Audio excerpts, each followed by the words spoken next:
Welcome back to Michael's Green Thumb. Now, we'll get back to what we gotta do over here. Let's check on my wife's stuff. Stay tuned. Plants is coming in nicely now. My mother was planting some stuff and it's starting to sprout. She's having some berries and vegetables in no time. But anyway, back to this beauty. I'm pissed off. The worst thing when you're doing any project car, any project build, or any project in general is waiting on supplies and parts, especially for a car. So y'all heard from the last video that I wanted to tackle the exhaust and get this stuff done so I can, decide if I'm gonna take the car off the brakes and etc. so I can try to drive it to make sure that everything is good. It's beautiful that it starts.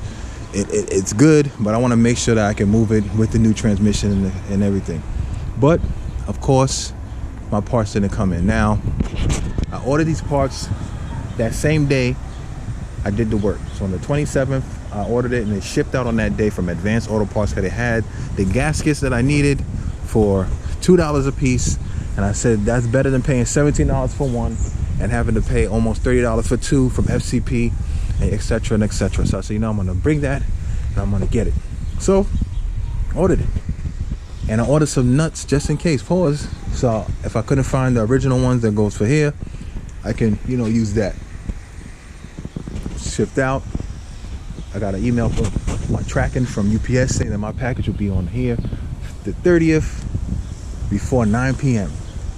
And on the 29th, I seen an email saying that my package has reached Maspeth, New York, which is not far from where I live, and at 1:59 a.m. So I was like, perfect. They got the whole day to bring my joint. I'm like, I'm great. You know what I'm saying? Waiting like a clown all day and nothing came out. And then they said they're going to bring my package tomorrow. So I'm extremely pissed off. So I might have to come back here again tomorrow just to do what I'm going to do. And I'm really, really tempted just to put the exhaust on without it. But you know what? I said, Michael, you came this far. Just be patient and you take care of it. Okay? It's not a big deal. You get it done. I'm anxious. I just want to continue to move forward. My mom, she's like, oh, Michael, I thought she was done. So she saw the vehicle start. So she feels that it's all good. I'm like, nah, Mom, there's still a lot more to be done. And this is just the beginning. You know what I mean? Like when I bought the car from the gentleman that sold it to me, he told me, hey man, all you got to do is do a tune-up and brakes. And when I looked at the state of the engine and inside the engine bay, how sludgy and oily it was and how disgusting it was, I'm glad I did what I did as far as going this far, because I got my injectors clean, you know what I mean? I got all the new gaskets, I resealed the engine. I'm very proud of the work that I've accomplished thus far. And even the engine sounds a lot better. Like my father said to me the other day, like, yo Mike, the engine sounds a whole lot better than how it did when you first had it. And I believe it. So with that being said, I'm going to tackle the engine mounts today. As you guys remember from the last video, or a couple of videos ago, I had bought the poly mounts from Garagistics. Alright, here we go. The poly mounts from Garagistics. And I put on the transmission mounts, and I'm dreading to do this, but I have to put on the engine mounts. And I'm possibly going to do that today. You know what I mean? I want to do as much as I can, however little it may be, to keep moving forward. So then that way, I don't have to stress about when I come here the next time I got to do both the engine mounts and the exhaust. So what I want to do is get the engine mounts done today.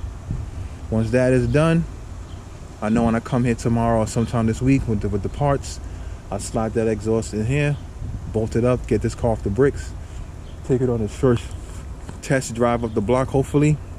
And then once I know I can move the car under its own power and put it into gear and do what I got to do, start cleaning up inside of here, getting ready now to eventually do my wheels. I'm probably, like I said, I'm going to do it myself. I'm not going to spend the money to get it powder coated. I don't have the money. It's a nice idea, it's a nice thought, but I can get it done with a few hours of hard labor and get it done. And just jacking it back up high enough to get it off all fours, or maybe I might do two at a time. However it's going to be, I'm going to do it that way. Go get some new tires, and then the cosmetic aspect will start taking place. So yeah, just bear with me. I'm going to get set up and possibly give a time lapse of me changing the engine mounts.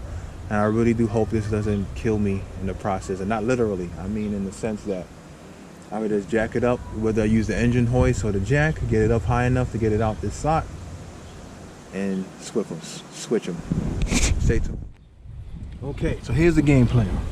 As you can see, engine mounts and the engine mount, the whole setup, whatever. So I was just gonna try to jack it up as high as I can, and trying to shimmy that out. But as you guys know, with these mounts, as you saw from the other one, you have to really get it up and into the slot perfectly. So what I was thinking now is that I'm going to either get the engine hoist, right, hook it up to here, support it, and I'm going to take the mounts from off the engine, right? So then that way I got a lot more room. I can lift the engine mount totally out of this slot, slip it back in, and then just screw it back into the engine, so I don't have to jack the engine up per se. So I think that might be the best course of action, is to unbolt it from underneath. Those are those spots here. If I gotta move the airbox, I'll move the airbox. Unbolt it from those 4 studs that's connected to the engine, right? Lift the whole thing out from unbolting it from the bottom, and then sliding it back into its place, bolting it back into the side of the engine, and ta-da, it's done. So I think that might be the best course of action. All right, as you see, I'm wearing my uniform and I'm getting ready to hoist the engine up a little bit. So yeah, all I did right here was put tension on the engine. I kind of regret doing that at the beginning. I should have jacked it up a little bit higher, and I ended up figuring that out later on. My dad came through and helped me out with that when I was under the car, to help me line up the bracket, or the bracket for the engine mount. When I was trying to put everything back, it wasn't lining up properly, and I was kind of almost slipping threads trying to get it to align, and it was just very frustrating. And then plus, going in and out, trying to get this thing to align was frustrating. But once I jacked up the engine a little higher with the hoist, things started to line up, and it made it a lot easier. Unfortunately, my camera died, so I wasn't able to really time lapse the whole procedure, but you guys get the point. And the other side went a lot smoother as well. So thank you and enjoy.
it back in. As you can see, the new mounts are in. It was a nightmare.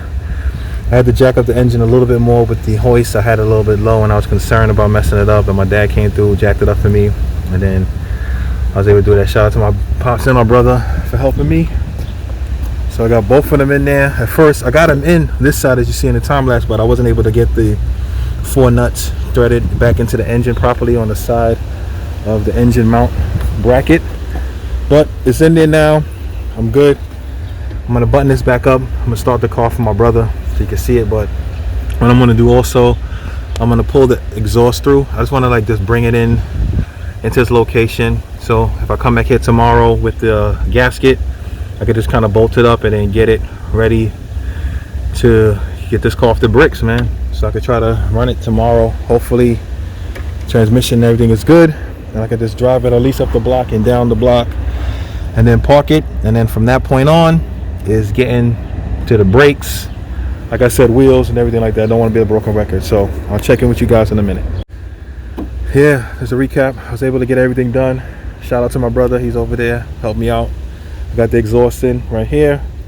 It's still not fully connected because I'm waiting for the gasket, even though I looked at the old gaskets and the old gasket looking pretty good to me. But anyway, it is what it is.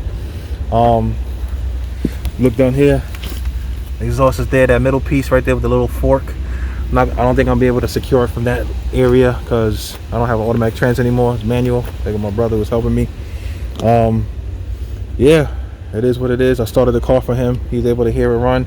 It was kind of like giving in and out a little bit, but I think I'm running out of gas. I only had like a little small canteen of gas, like a gallon of 93, so it's probably running on fumes. So I expect that. So hopefully tomorrow, if the parts come in, I'll be back here sealing this up, securing the exhaust, getting this car off the jack stands and these bricks, and trying to drive it for the first time. And I'm looking forward to that. I'm very excited.